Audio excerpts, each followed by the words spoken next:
हरियर का मछिया बनवई मठावे औरी लाल मेला दरवायो लिखी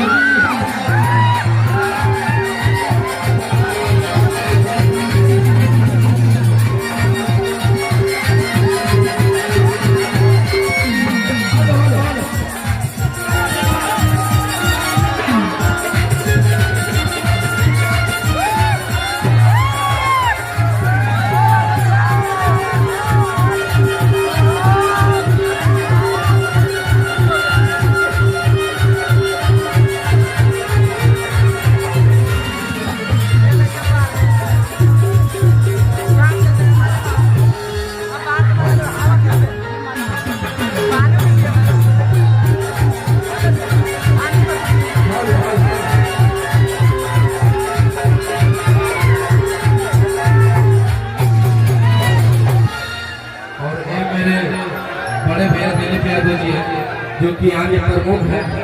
और यही मुझे बुलाया है। दिलीप भैया के माध्यम से यहाँ पे आया हूँ और दिलीप भैया को दिल से प्रणाम कि अपने भाई को याद नहीं है और इसी तरह प्यार बना रहे अपने। अरे की मोछिया ये ठीक है मोछिया ये ठीक है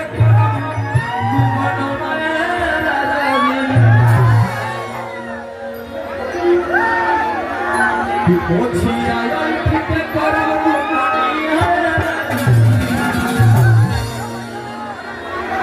घर घर जली ललके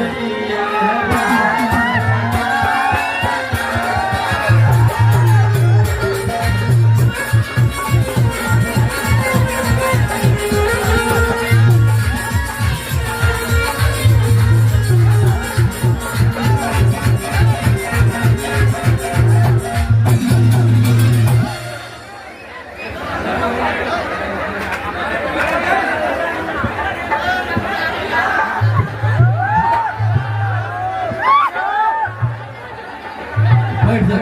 बाबू बैठ जा सुन